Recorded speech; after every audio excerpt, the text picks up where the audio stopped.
UPSC prelims examination 2026 का paper जब हुआ और यूपीएससी के चेयरमैन ने जब आंसर कीज को जारी किया, तब उस आंसर की के साथ उन्होंने एक बड़ा स्टेटमेंट दिया कि यूपीएससी का इस बार का पेपर जो है वो सबसे ज्यादा कठिन है और बहुत ही चैलेंजिंग पेपर है, खास करके सभी एस्पिरेंट के लिए।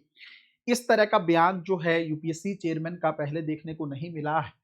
तो उसके बिहाफ पे मेरे मन में एक बात आ रही है, खास करके जब कॉकरोच जनता पार्टी भारत के अंदर एक आंदोलन कर रही है, एक प्रोटेस्ट कर रही है, जिसमें बहुत सारा यूथ जो है उनके साथ जुड़ रहा है।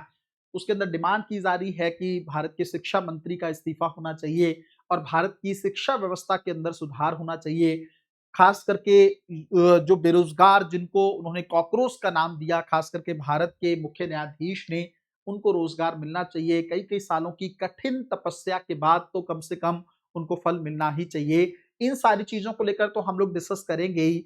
क्या यूपीएससी के चेयरमैन को भी इस्तीफा नहीं देना चाहिए या उनके इस्तीफे की डिमांड भी नहीं होनी चाहिए, इसको लेकर भी थोड़ा सा हम लोग बात करने वाले हैं। सबसे पहली चीज तो मैं आप लोगों को ये बात बता दूं कि ये वीडियो जो है वो सिर्फ इस चीज के लिए नहीं है कि इस टॉपिक को रेज करना है। मैं आप लोगों को सोचने के लिए मजबूर करूंगा कि क्यों मैं ये बात कर रहा हूं और क्यों होना ही चाहिए ये बात, है ना। सबसे पहली चीज तो मैं आप लोगों को एक बात बताऊं, देखो ये यूपीएससी के चेयरमैन हैं अजय कुमार सिंह, है ना। इन्होंने जो है जब पेपर हुआ प्रीलिम्स एग्जामिनेशन का, तो प्रोविजनल आंसर की इन्होंने जारी की और उसके साथ इन्होंने कहा कि पेपर जो है इस बार काफी कठिन है ना, और डिफिकल्ट भी है और खास करके चैलेंजिंग है यूपीएससी एस्पिरेंट के लिए। ये बात इन्होंने कबूल की इस बार। इससे पहले कभी भी यूपीएससी के चेयरमैन ने ऐसा नहीं कहा था।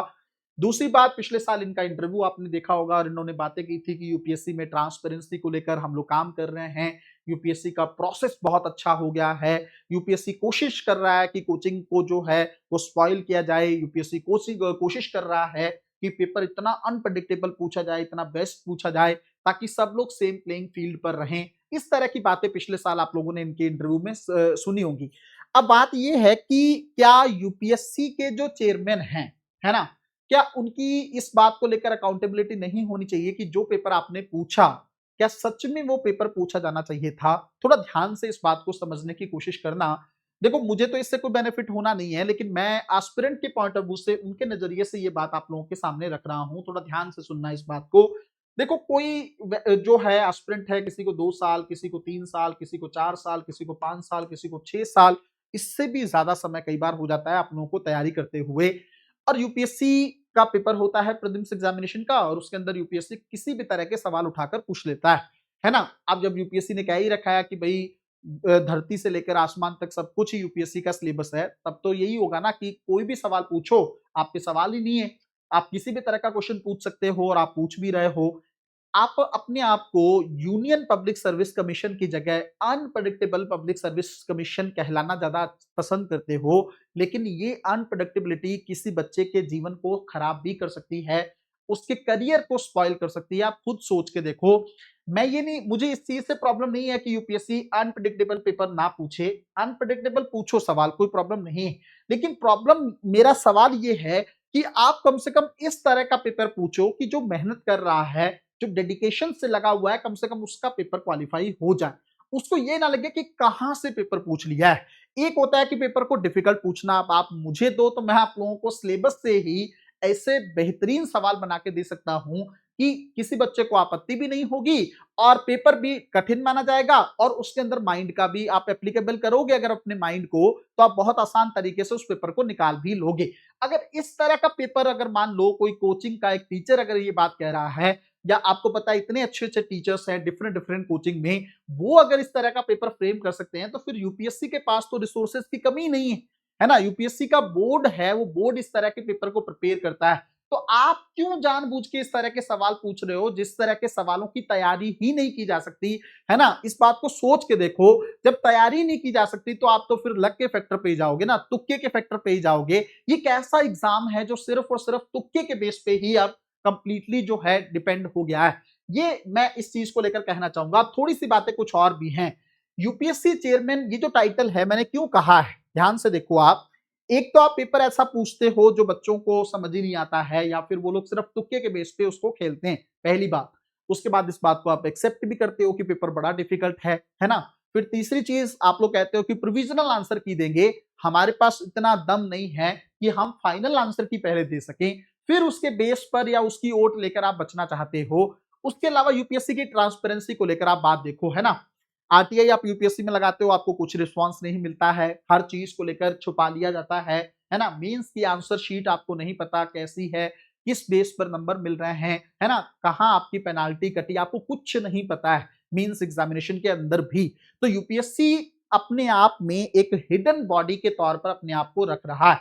मेरा सवाल सिर्फ इतना है कि अगर यूपीएससी के जो चेयरमैन हैं या यूपीएससी के मेंबर हैं, उनकी भी अकाउंटेबिलिटी फिक्स होनी चाहिए। अगर आपने कोई पेपर पूछा और वो पेपर एकदम ही हटकर है ना, और उसके चलते जो है बच्चों को दिक्कत हो रही, या फिर चलो पेपर पूछने पे आप सवाल नहीं भी करते, तो जो सवाल पूछे गए हैं उनके आंसर्स में अगर स्टूडेंट्स को दिक्कत है या एस्पिरेंट अपना सोर्स बता रहे हैं, ऑथेंटिक सोर्स बता रहे हैं, तब तो कम से कम उनकी बातों को कंसीडर किया जाना चाहिए ना। आप सिर्फ ये कह के कैसे बच जाते हो कि यूपीएससी ने कह दिया वही फाइनल है। अरे गलती तो किसी से भी हो सकती है ना। लोकतांत्रिक संस्थान जो होते हैं, या किसी देश को लोकतांत्रिक देश माना जाए और उसके अंदर कोई लोकतांत्रिक संस्थान हो और वो संस्थान ये कहे कि मेरे से गलती हो ही नहीं सकती, है ना, तो ये तो तानाशाही की बात हो गई ना। आप मान ही नहीं रहे बच्चों को कहां प्रॉब्लम है। कई सवाल आपने पिछले 4-5 सालों में गलत आंसर दिए हैं, कई सवालों में आपने सब्जेक्टिविटी के बेस पर बच्चों के आंसर्स गलत कर दिए हैं, कई सवालों में आप सोच के देखो, अगर मान लो कोई एक स्टूडेंट है वो सिर्फ एक या आधे नंबर से बाहर हो जाता है प्रीलिम्स में, और हो सकता है उसकी मेंस की बहुत अच्छी तैयारी हो सकता है उसका इंटरव्यू बहुत अच्छे से प्रिपेयर हो, वो रैंक ला सकता था, लेकिन सिर्फ आधे नंबर से प्रीलिम्स से बाहर हो गया। क्यों बाहर हो गया? क्योंकि यूपीएससी ने अपना आंसर गलत दे दिया। सोच के देखो इस सिचुएशन को, इस सिनेरियो को, तो आपके मन में आएगा कि हाँ ये तो बहुत गलत बात है।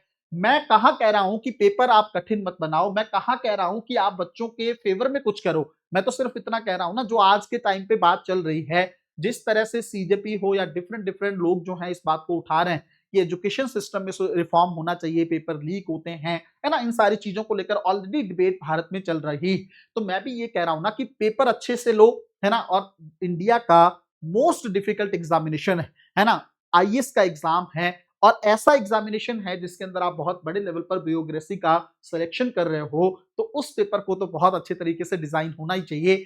पेपर डिजाइन हो, उसके आंसर्स में दिक्कत ना हो, उस तरीके से अगर किसी बच्चे का सिलेक्शन हो रहा है और कंपटीशन डिफिकल्ट हो रहा है, बच्चों को कोई प्रॉब्लम नहीं है, वो 2 साल 3 साल 4 साल 5 साल मेहनत कर सकते हैं, लेकिन वो मेहनत कर रहे हैं और इसलिए बाहर हो रहे हैं कि आपसे एक सही आंसर की नहीं बन रही, इसलिए बाहर हो रहे हैं कि आप अंदर ट्रांसपेरेंसी रखना ही नहीं चाहते, इसलिए बाहर हो रहे हैं कि यूपीएससी जैसे के जो चेयरमैन हैं, वो जब इंटरव्यू देने आते हैं तो इन टॉपिक्स पे बात ना करके अपनी पीठ थपथपा के चले जाते हैं, कोई अकाउंटेबिलिटी उनकी फिक्स नहीं की जाती। ये बात किस हद तक सही है, ये मैं आप लोगों पर जो है सोचने के लिए छोड़ता हूं। थोड़ा ध्यान से इस टॉपिक को कंसीडर करना है आप लोगों को। अब मुझे लगता है यूपीएससी जैसी संस्था और जितनी भी भारत में खास करके डेमोक्रेटिक इंस्टीट्यूशंस हैं, उनकी अकाउंटेबिलिटी फिक्स होनी चाहिए। जैसे आरबीआई की अकाउंटेबिलिटी, जैसे सरकार ने बनाया है ना मॉनेटरी पॉलिसी को लेकर कि भाई अगर आप 6% से ज्यादा जो है इन्फ्लेशन को आप बढ़ जाती है इससे ज्यादा, तो उनको जवाब देना होगा पार्लियामेंट में, खास करके आरबीआई के गवर्नर को। हालांकि उससे जवाब सरकार ज्यादा मांगती नहीं है, लेकिन होना तो यही चाहिए ना। हर इंस्टीट्यूशन अगर अपनी जिम्मेदारी को सही तरीके से ना निभा रहा हो तो उसकी अकाउंटेबिलिटी तय होनी चाहिए। जब तक जवाबदेही तय नहीं होगी तब तक वो अपने आप में सुधार नहीं करेंगे। मिलते हैं अगले वीडियो में, तब तक अपना ध्यान रखें, अपनी पढ़ाई को बहुत अच्छे तरीके से करते रहें। बहुत बहुत धन्यवाद।